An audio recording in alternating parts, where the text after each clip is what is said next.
Fourth Grade Rats, Chapter 3, Number 1. Our schoolyard has 2 tire swings. The tires hang on ropes from a bar. You just plunk your rear end on a tire and swing. Or just sit if you want. The tires hang almost to the ground. That's so the littlest kids in the school can climb onto them. And that's the situation me and Joey walked into after school. We were going to powwow at the tire swings, but 2 little kids were already there. They looked like first graders. Guess we'll have to find another place, I said to Joey. Guess they'll have to find another place, Joey said. He lifted up one of the first graders out of his tire, plunked him onto the ground, and sat on the tire himself. The first grader's face got red. His ears got red. "You rat!" he yelled. Joey nodded and smirked. "You got that right, kid." All eyes swung to me. Would I do the same as Joey? The kid on the other tire looked feistier than her pal. From the look in her eyes, you might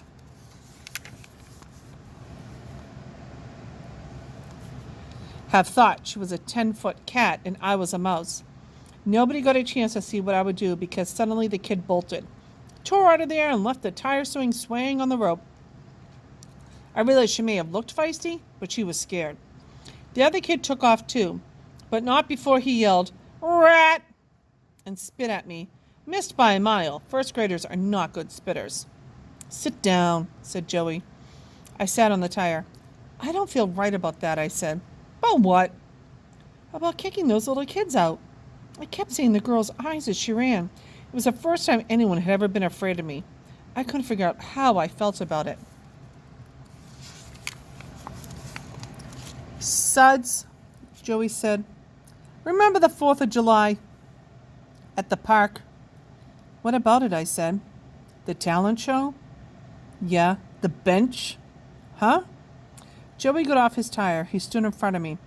"The bench we were sitting on to watch the talent show that we didn't sit on for very long?" "Oh, yeah," it was coming back to me. "Some kids kicked us off it." "4th graders," he said.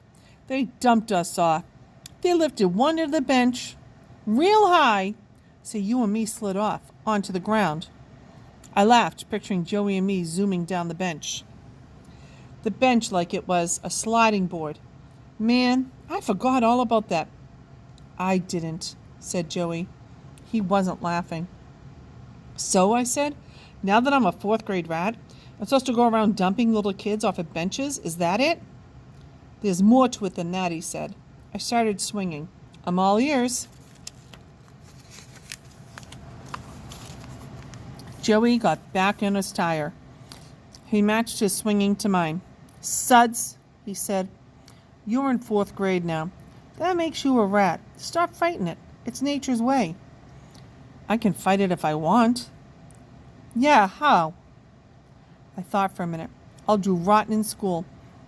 I'll do so rotten, they'll have to flunk me back to 3rd grade. Forget it, dude. Can't go backwards. Time marches on." I liked being an angel. Joey stopped his swing. He reached over and stopped mine.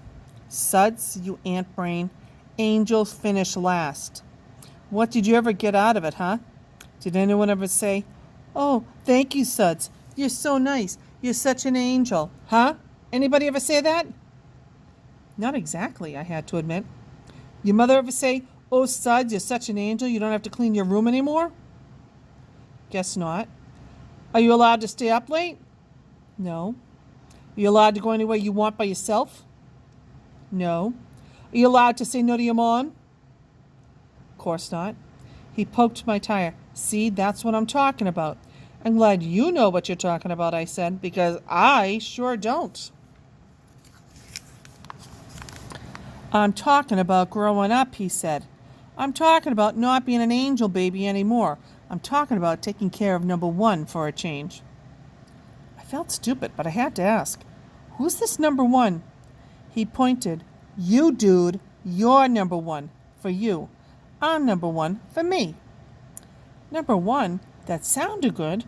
Maybe there was something to this rat business after all. "But what about crying?" I said. "Why can't I cry or be scared of spiders?" He got off his tire. He faced me. He was dead serious. Because real men don't cry. What's men got to do with it? Before you said it's rats that don't cry. That's right, he said. That's the whole point. Being a rat is the next step up to being a man. You want to be a man, don't you? Sure, I guess so. Well, he said, you can't be a man without being a rat first. He poked me in the chest. That's what the fourth grade is all about. Except for us, the schoolyard was empty. Parents were calling their kids in for dinner. We headed home. As I walked up the driveway to my house, Joey said, "See ya, rat." "See ya," I said. But before I reached the door, he rushed back. He grabbed my arm. "Don't forget," he whispered. "Say no to your mom." Chapter 4, Zipper Nose and Bubba. I'm no good at hiding my feelings. My mother says I would never make a good poker player, whatever that means. Bad first day? She said as soon as she spotted me. I slumped on the sofa. Worst day ever. She whistled. That is bad. What happened? I don't know, lots. It's hard to explain. She sat down beside me. She patted my knee. Give it a try. I took a deep breath. Well, it's all about being in fourth grade now. You know, a rat. Third grade angels, fourth grade rats. So I'm not an angel anymore. She snapped her fingers. Well, golly gee, you could have fooled me. You're not funny, Mom. That's your opinion. I happen to think I'm quite funny. I glared at her. Yeah? Well, you wouldn't think it was so funny if you were in fourth grade and everybody was giving you a hard time.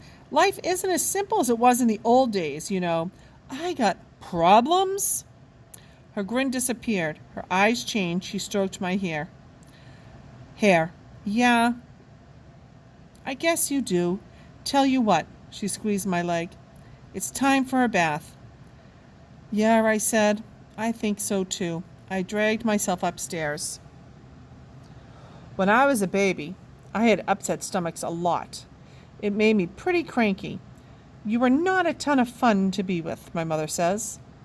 But she discovered something that helped. A bath. The warm water would have a good effect on me. I would stop crying. I would calm down.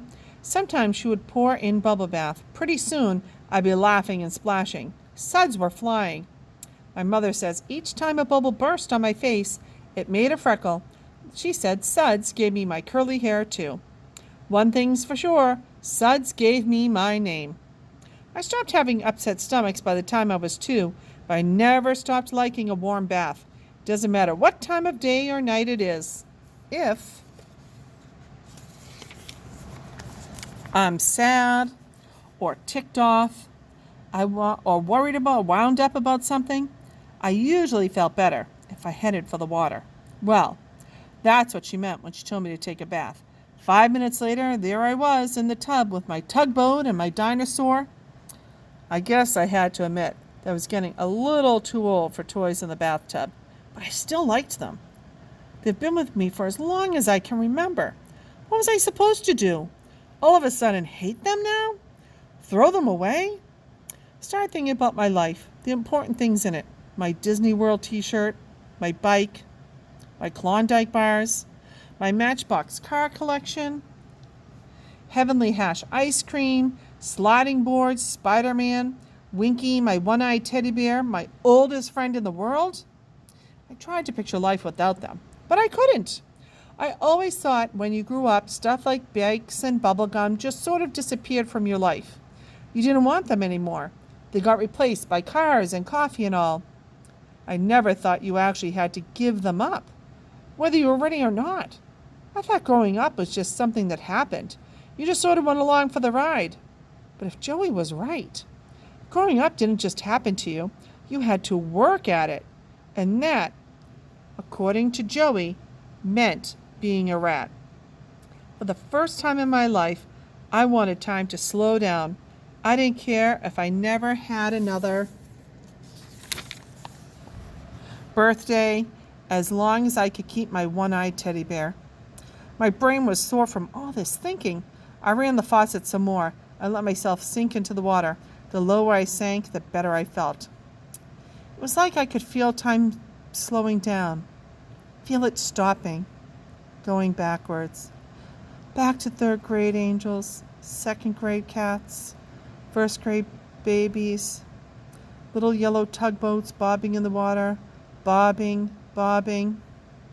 My mother's voice, Sudsy, dinner time! As soon as I sat down to dinner, Zippernose, otherwise known as my sister Amy, sneered at me. Rat.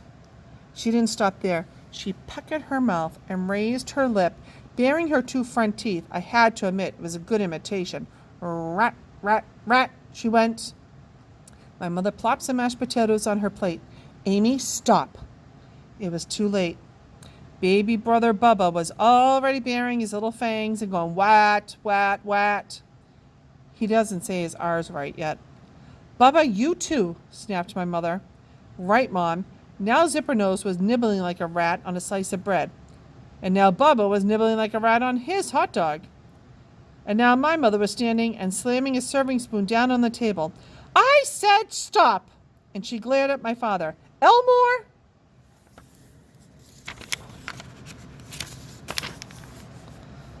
My father looked up from his plate. Stop, he said, and went back to his eating. My mother was pretty laid back, but compared to my father, she's a nervous wreck. My mother sat back down. Mom, whined Zippernose, I can't help it. He's a rat now. I'm just treating him like the dirty, rotten, slimy rat that he is. Wat, wat, wat, said Bubba. Enough, commanded my mother. Amy, another word from you, and you can leave the table. Zippernose's words stopped, but not her faces. She kept baring her front teeth and nibbling on her food. All right, said Mom. Upstairs. Zippernose screeched, Mom, I didn't say anything.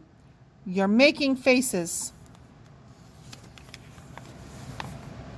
You said not another word. You didn't say not another face. I'm saying it now. Your dinner is over. Leave the table upstairs to your room. Close the door. Good night. Zippernose stomped off. Before she ran upstairs, she yelled back, Rodent! Bubba echoed, Wodent, wodent, wodent.